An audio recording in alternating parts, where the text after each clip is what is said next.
Hi everybody, it's been a while, it's been a few years it feels like, but I'm back, and as a promise, I'm going to be bringing you guys a good video game review about a game that's pretty close to my childhood. That game is Crash Bandicoot. Just came out with the N-Sane Trilogy actually a long time ago, so this is pretty late based on a lot of other reviews that have probably been thrown out there in the YouTube universe. But I thought I'd give my few 2 cents about the series, about the game, how I felt about it, my thoughts. Again, I apologize for this video taking so long to do. There's been a lot of things going on personally. So, I got a new promotion to my job, so my hours are kind of like all messed up right now. So my sleep schedule is equally as messed up right now. I'm kind of like getting used to that, and I'm going to, I'm still making videos, still thinking about you guys, still thinking about, doing all this stuff. So don't forget I thought about doing this, because I got this. I got this. Just trust me. But without further delay, I'm going to go ahead and bring you guys what you guys clicked that little thumbnail for, and bring you my review of Crash Bandicoot, the N-Sane Trilogy. Let's go. For a short time, Crash Bandicoot was known as the mascot of the PlayStation. Nintendo had Mario, and of course Sega had Sonic. After fading into obscurity after a series of mediocre games once Naughty Dog stopped working on the franchise, Crash Bandicoot was the star of the PS1 back in the day. While we hoped that the Crash series would come back to its glory days after an awful assortment of terrible games brought to us by Traveler's Tales and Radical Entertainment, or that Naughty Dog would just take the reins of the series again, a collection of remakes is what would make Crash great again. See what I did there?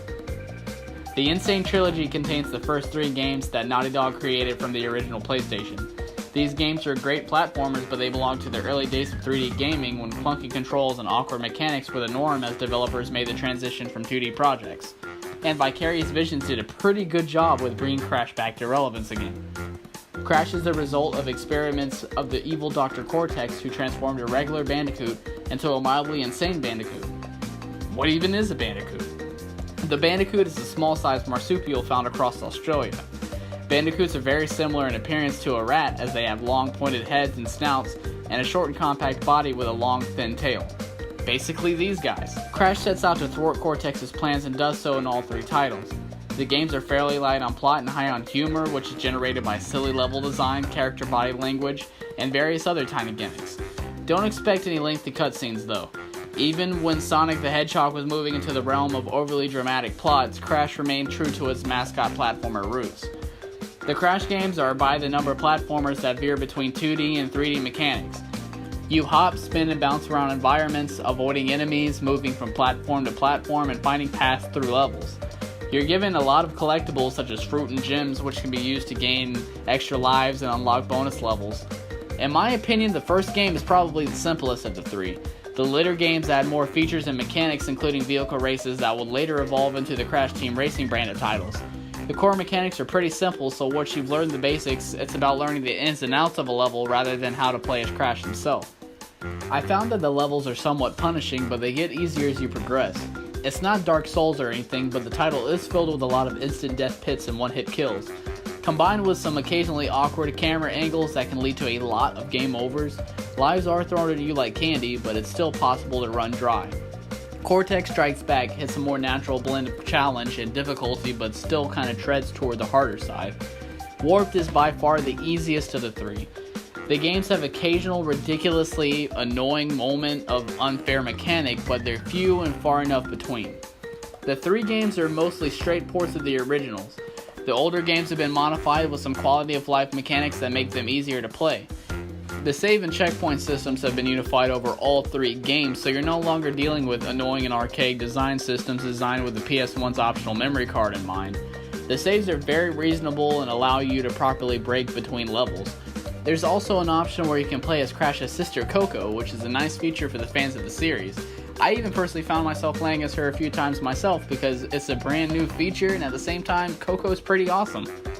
The jumping physics and mechanics have been adjusted slightly, but mostly in ways that will stand out to people who played a lot of Crash Bandicoot in their lives. Everything is just smoother, shinier, and prettier. Some of the environments are still rather plain and betray the original art design of the PS1 that they had in mind, but the visual improvements make this easier to overlook. The N-Sane Trilogy's biggest benefit is its visual facelift. The game's gone from a competent example of early 3D graphics to a lovely, brightly animated cartoon. The one serious flaw is that the game runs at a pretty locked 30 frames per second, which seems pretty weak for a simple 3D platformer, but won't bother most people like myself. The remastered soundtrack is also quite good and properly evokes the nostalgia of the original game without sounding like something designed for the PS1. Crash stands up as a better example of an early 3D platformer, but it's difficult to really say how well he'd hold up without nostalgia on his side. But I had a lot of fun playing through the Crash collection, but I often noticed that rather than the genuine enjoyment of the levels, I was remembering the fondness I had for the games back when I was a kid.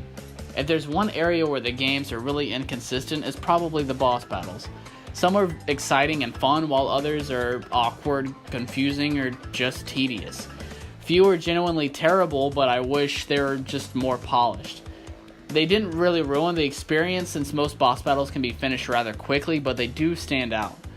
Now that my summary and opinions are out of the way, it's verdict time. Crash gave me a really impressive platformer back in the 90s, but now having all 3 Naughty Dog originals is a huge bang for your buck. But again, some levels and the boss battles being so damn frustrating made me question how I even had the patience to enjoy this game sometimes. So due to a few major headaches getting through these 3 games, I have to give this title a 4 out of 5 stars. Along with Spyro, Crash was also one of the first games I ever played on the original PlayStation. And even since it's now been modernized, it still has a good spot in my heart. I think Vicarious Visions made a really good move by making a perfect remake of a total classic. Despite the complaints about this game not really holding up today, they're still good games. Perspectives of this game can differ between somebody who's played the old school Crash games before versus someone who's just jumped into the game for the first time. I've played Crash before, so the only thing new to me are the visuals, and they are fantastic. Other than that, it's the same game that I played back when I was a kid. And now, the series has been refined for years to come.